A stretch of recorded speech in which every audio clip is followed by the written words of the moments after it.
Ladies and gentlemen, boys and girls, it is time for part 14 of a multi-part series that we got going on. This is the second to last part where I give you 10, technically 11 because there's one honorable mention, of different cars under different price ranges. We started with 1K, and then we went 2, 3, 4, 5, 6, 7, 8, 9, 10, then 15, then 20, then 25, and now today is 50K, and in every single one of the videos there is 0 duplicates. That's right, buddy, there are 0 duplicates.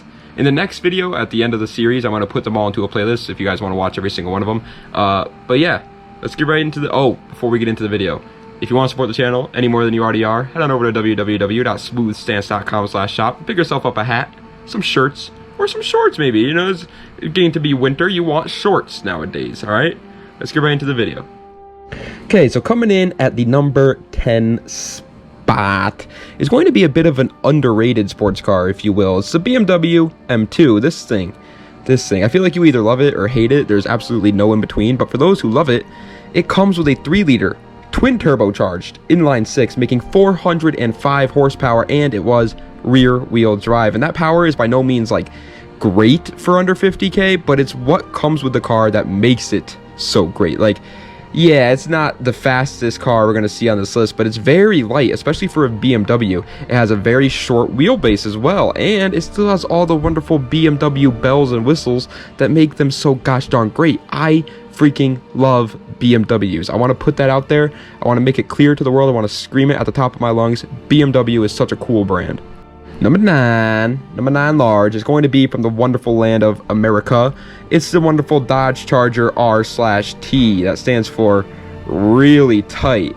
I know you want the Hellcat, but sadly that's not really possible under $50,000 unless you're like buying it from some guy in freaking Detroit with 5 felonies and the car has a rebuilt title.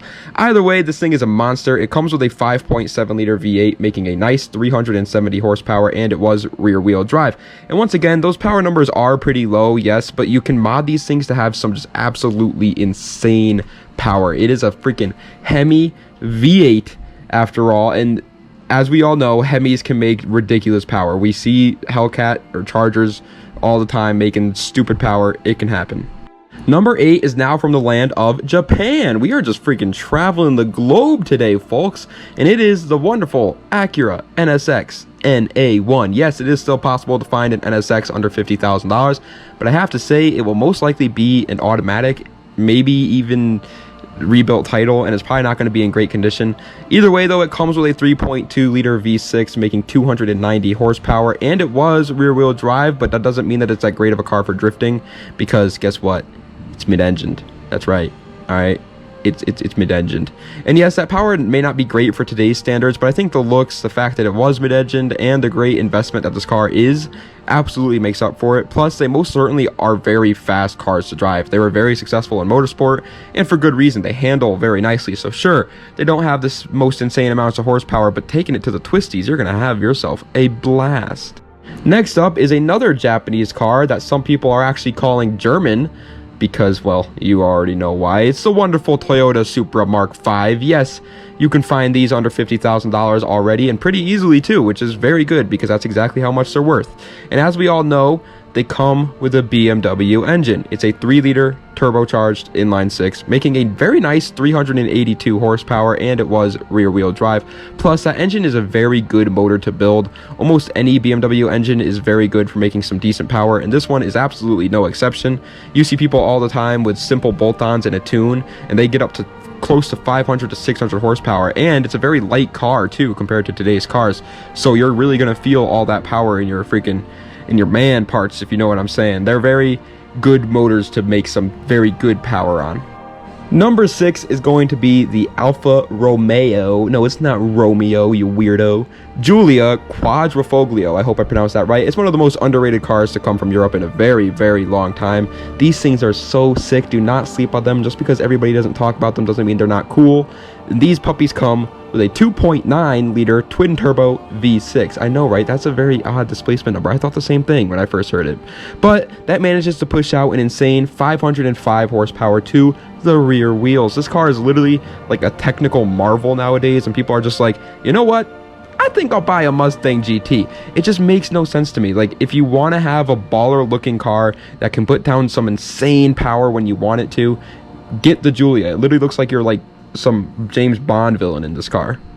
Number 5, halfway done, and it is going to the BMW M6 F13, which I'm pretty sure is also the name of an airplane. It's another Euro sports car that doesn't really get much praise anymore when it deserves it. The thing with these non 3 Series BMWs is they are super cool, but also super expensive, so nobody really talks about them when they absolutely deserve the hype.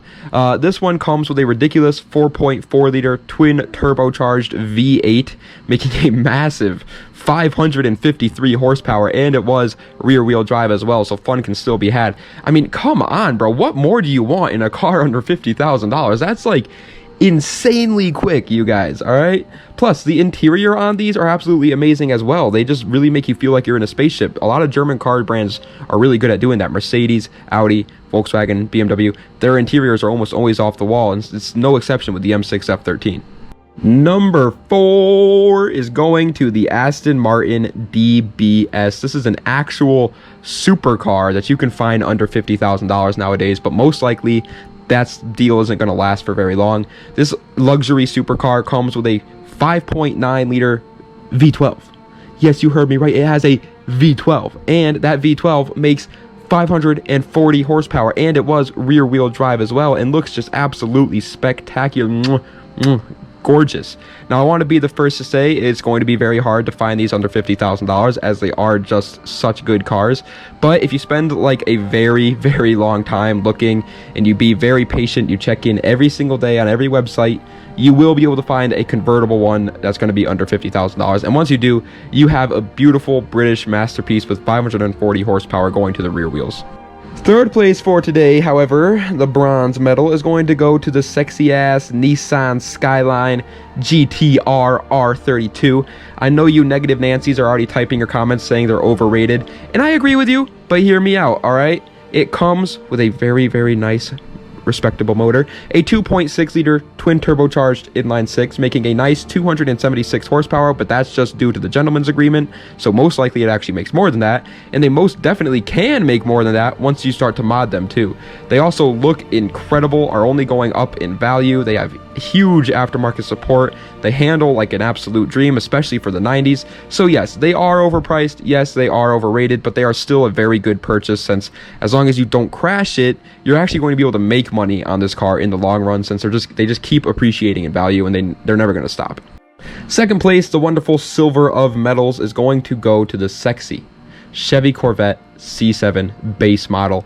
This thing looks incredible to me. I know some people call the C7 like the midlife crisis mobile, and sure, maybe that's true, but screw those guys, because I like them. Also, those old folks, if they are picking these up for a midlife crisis mobile, got good taste, because these are some beautiful cars with an even better motor. They come with a 6.2 liter V8 making 460 horsepower, and it was rear wheel drive. And yes, that power number isn't like the best for this list. We've already seen a couple over that number, but these are probably the most sport oriented car on here. They handle like a dream. They're incredibly fast in a straight line. They look really good in my opinion. And guess what, you freaking noob tube using loser?